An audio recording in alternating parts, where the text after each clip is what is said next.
Yo, welcome to Hard Pass. I am your host, Jacques Slade. It's the show that will always encourage you to shoot your shot, no matter your age. Like this lady who made a 94-foot putt on a basketball court to win a car. Tell you what, that's looking good.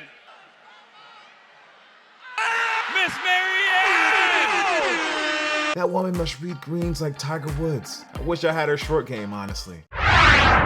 All right, let's start with some hot takes. It's unofficial, of course, since the season isn't over yet, but the Air Jordan 34 might be on track for the record of most PEs in a single season. I mean, with an expanding roster that now includes Zion Williamson and Luka Doncic, it's like every day we get a new colorway. Even Kanye, with his new Yeezy 350 every week strategy, probably thinks there's a lot of 34s out there. The award for the cutest, or as the kids like to say, kawaii pair out there is the PE from Rui Hachimura that appears to be a tribute to Hachiko, the famously loyal dog from Japan. Pro tip, don't read about Hachiko unless you want to ugly cry for 30 minutes. I did, and I think I'm going to name all of my future kids Hachi or something. Congrats to the kid who got his jersey signed by Carmelo Anthony and for an amazing reaction afterwards. I can relate to that face. It's the look of somebody who has been on Sneakers app for years and finally wins a draw. Just kidding. I can't relate because I've never won a draw. Those bots are like Melo when he grabs a rebound.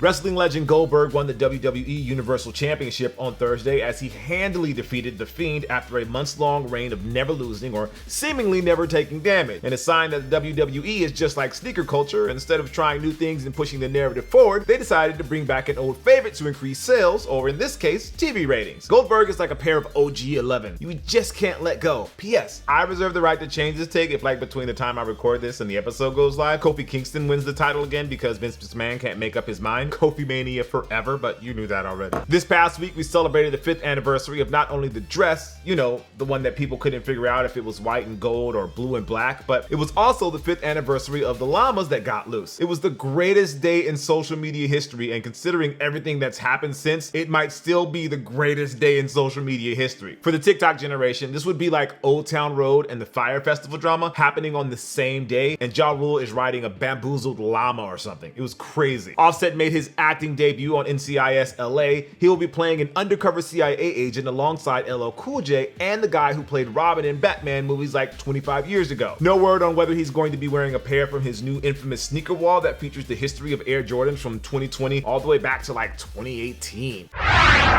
So, Big Baller Brand, they're back.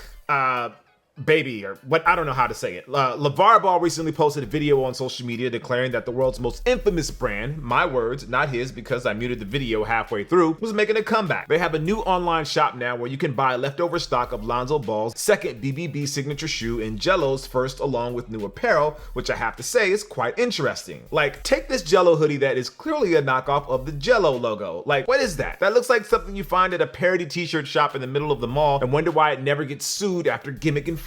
After months of silence as they tried to sort out the direction of the brand and deal with former partners that were allegedly embezzling money, LeVar appears to be in a good enough position to give BBB another go-around. And wouldn't you know it, the timing is perfect, just as Lonzo's team, the New Orleans Pelicans, is turning a corner and making a last-second run at the playoffs. Thanks, Zion. And LaMelo Ball, he has a chance to be the top pick in this year's NBA draft. However, you might notice something's missing in the revamped BBB site. Sure, there's Jello along with his dad, but there's no Lonzo and there's no Melo. Both are reportedly hesitant to sign on with Big Baller Brand again. Since the ESPN report that exposed the troubles at BBB, Lonzo has removed all mentions of Big Baller Brand from his social media presence and replaced his BBB logo tattoo with dice that looks like it was drawn by somebody who should never draw dice again. LaMelo thanked his brother for getting them out of the Big Baller Brand, while Jello is on the BBB site selling the knockoff hoodie. Good for him, I guess. Look, I know the shooting fraud is real and people are getting their jokes off again because LeVar was a magnet for controversy, but there's two issues here that I hope gets resolved. The first is that no matter what ultimately happens to BBB, I hope this doesn't discourage the next phenom from trying to create their own Big Baller Brand. Coming out of college, Lonzo appeared to be a generational talent with court vision that we haven't seen since maybe Jason Kidd. Big Baller Brand, with way better management and less LeVar being LeVar, could have had a real chance. There's no chance they become the next Nike, but they could have been the next Li-Ning or Anta, a smaller brand that signs players who don't want to be in the Nike or Adidas bubble. But the second issue is a little more personal, and that's the Ball family. For all the pomp and circumstance and helicopter parenting, LeVar seemed like a father who wanted to create something that his family could call their own. He's the dad who embarrasses their kids constantly, but it comes from a good place. The idea was fine, but the execution wasn't, which is going to happen when you trust somebody with a sketchy past. In other reports, LeBron James, somebody who knows a thing or two about expanding his brand with close personal friends, had taken on a major mentor role with Lonzo. You know, before LeBron traded him and every young player on the Lakers not named Kyle Kuzma away for Anthony Davis. No regrets, Bron, no regrets, especially Brandon Ingram if he keeps wearing those Yeezy basketball shoes and steals the spotlight from your Space Jam 17s. Whether that time with LeBron and Lonzo spent together means a Nike deal for Lonzo is coming remains to be seen. Then again, Melo looks like he might not need his brother's connect to get his own shoe deal. So it looks like Lonzo and Melo are doing their own thing now, so good for them. They're becoming less reliant on their father to speak for them. And that might be the great irony in all of this. The Ball brothers, well, two of them, are making their own lane,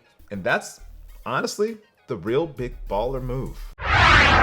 All right, this is the Heat Check, where we feature the week's top releases that you hope will still be available by the time you actually get the opportunity to check out in whatever app it is that you're using, because few things hurt more than an L at 7 a.m. on a Saturday morning, which I do all the time. Don't let those boxes in the back fool you. I feel your pain too. All right, let's start with Sheila Rashid and the Air Jordan 1 Mid Unite. Those drop on March 2nd. The year of making the Air Jordan 1 Mid relevant continues with another high-profile collab, this time a split-tone pair with purple leather and gray suede that fits the aesthetic of Rashid's streetwear projects. Then we have the Nike Air Foam Posit Pro in white, black, and varsity red for March 5th. I think the thing that I like most about this new pair of foams is that it doesn't seem to have a nickname, at least not yet. Nothing forced like the Avengers Quantum Realm suit foams or the Spider-Man 2099 white suit foams. Yes, that's two comic book references because I'm still not over the geniuses who called these the Dr. Doom foams. Like, why? At least my suggestions make sense. Next, we have the New Balance Omnis Animal. Those drop on March 5th as well. I can't lie, the luster for the Omnis has dampened a little now that I know we'll have the first real Kawhi signature shoe coming soon, but hopefully New Balance will continue to support it with new releases like this sunset color pair with animal print. Then we have the Air Jordan 3 UNC. Those are on the 7th. Yeah, the raised Jumpman on the tongue and the hits of Carolina blue are very cool touches, but the lack of UNC branding means these will be Carolina adjacent 3s, kind of like last year's Michigan adjacent 5s, if you know what I mean. And then for my pick of the week, it's the Nike LeBron 7 Fairfax PE. That's on the 6th. If you are a fan of sneaker blogs or Los Angeles high school basketball during the early 2010s, you probably recognize these fabled PEs that were worn by Fairfax. They're finally dropping 10 years later, so hopefully this is a sign that we're getting more previously unreleased 7 PEs like the Heroes pack. All right, it's time for Hard Pass, where we take a look at something in the culture that just needs to go. Like people who think Travis Kelce and Jonas Valanciunas are the same person. Come on, it's not even close. First of all, one of them has a ring, the other got shafted out of one. Wow, you know what? That was kind of mean. Not the joke. That was good. Just the fact that my writers want me to say Valanciunas. I hope I'm saying that right. You know my Lithuanian isn't there yet. Anyways, this week's Hard Pass goes to Supreme, or rather my obsession with trying to understand what makes Supreme work. I still remember where I was when I found out Supreme's latest collection was going to include a brick. Not a pair of sneakers that couldn't sell or a collab that went sideways. No, a literal brick with their logo on it. The same brick you use to make Super Mario-esque walls around your backyard. And I remember just thinking, who in the hell would buy these things? Turns out, plenty of people, because like most Supreme drops, they sold out right away and currently resell for as much as $200. Obviously, Supreme had been around for years before that brick, but there was something about the audacity to sell a brick that rubbed me the wrong way. Like the Clippers signing Marcus Morris and Reggie Jackson for the sole purpose of making sure they don't sign with my Los Angeles Lakers. Like, worry about your own business over there at the dark corners of Staples, Clips. Us champs over here are thinking bigger, like signing Marcus's brother Markeith and adding a few more banners to our building. Anyways, I had such a visceral reaction to the brick because I knew it was going to fuel the latest Supreme outrage cycle. It happens with every new lookbook reveal. There's going to be one item in the sea of skate decks and crowbars and gas masks and t-shirts with pictures taken by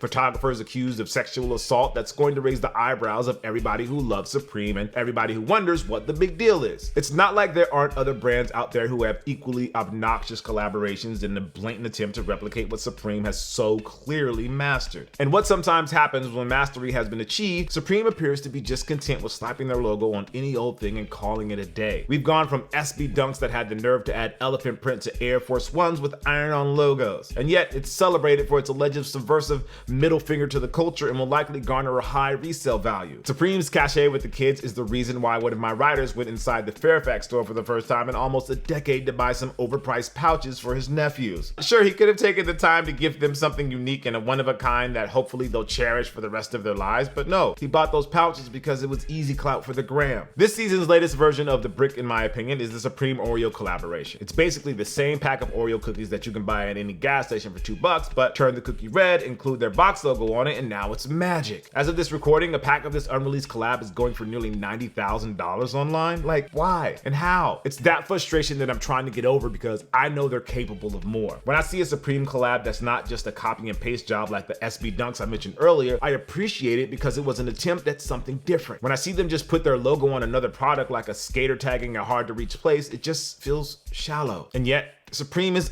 underground and cool and hip. Never mind the fact that they're now worth north of $1 billion.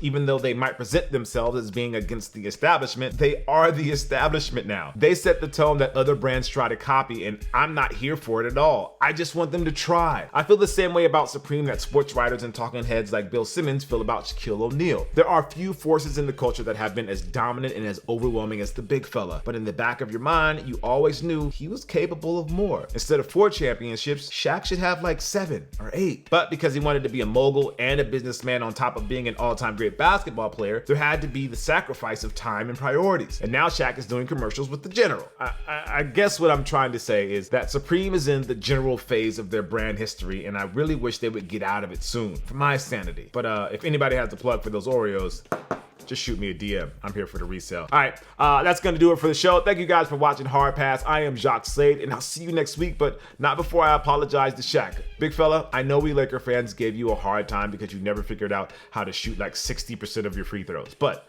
after seeing this video of how NBA players used to shoot free throws in the 1950s, I think all is forgiven.